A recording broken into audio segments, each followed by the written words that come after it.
పల్నాడు జిల్లా సత్తెనపల్లి పట్టణంలో బాలికల వసతి గృహంలో విద్యార్థినులు ఆత్మహత్యతంపై ఎమ్మెల్యే ఆగ్రహం వ్యక్తం చేశారు. గుంటూరు ప్రభుత్వ ఆసుపత్రిలో చికిత్స పొందుతున్న విద్యార్థినుల ఆరోగ్య పరిస్థితిపై ఆరా తీశారు. హాస్టల్ వార్డెన్ నిర్లక్ష్యం కారణంగా ఇద్దరు పిల్లలు ఆత్మహత్యయత్నం చేసుకోవడం బాధాకరమని అన్నారు. ఇక హాస్టల్ వార్డెన్ వేధింపుల వల్లే విద్యార్థినులు మనస్తాపానికి గురైనట్లు మండిపడ్డారు.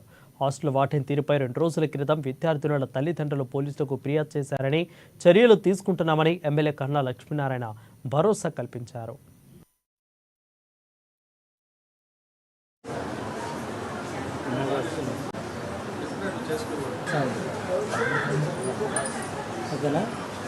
సత్తెనపల్లిలోని సోషల్ వెల్ఫేర్ హాస్టల్లో వార్డెన్ యొక్క నిర్లక్ష్యం వల్ల నిన్న ఇద్దరు పిల్లలు సూసైడ్ అటెంప్ట్ చేసుకున్నారు. ఒక అమ్మాయి పేరు అఖిల, ఇంకో అమ్మాయి పేరు సనీత.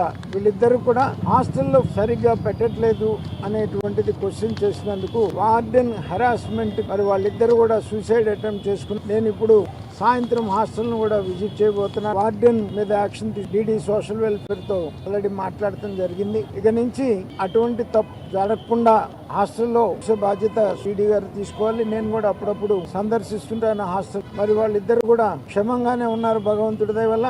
మరి వాళ్ళు అటువంటి చేయకుండా ఇటువంటి సమస్యలు ఏదన్నా ఉన్న విద్యార్థులు కానీ నా దృష్టికి తీసుకొస్తే ఖచ్చితంగా నేను అధికారుల దృష్టికి తీసుకుని వెళ్ళి ఆ సమస్యల్ని పరిష్కారం చేస్తా. ఇట్లా జీవితాలు పాడు చేసుకోవద్దని చెప్పేసి నేను కోరుతా ఉన్నాను. తీసుకొచ్చారు ఇద్దరు పిల్లలు సనిత అండ్ అఖిల. వీళ్ళిద్దరూ అక్కడ ఫుడ్ బాగాలేదని అడిగినప్పుడు ఏదో జరిగింది. మొత్తానికి అక్కడ వాళ్ళు 8 టాబ్లెట్స్ పారాసిటమాల్ తీసుకున్నారు. డోలో 650 అనుకోండి. అలాంటివి తీసుకొని ఇద్దరు కొంచెం హెల్త్ ఇబ్బంది పడేసరికి వెంటనే ఇక్కడ సత్తెనపల్లిలో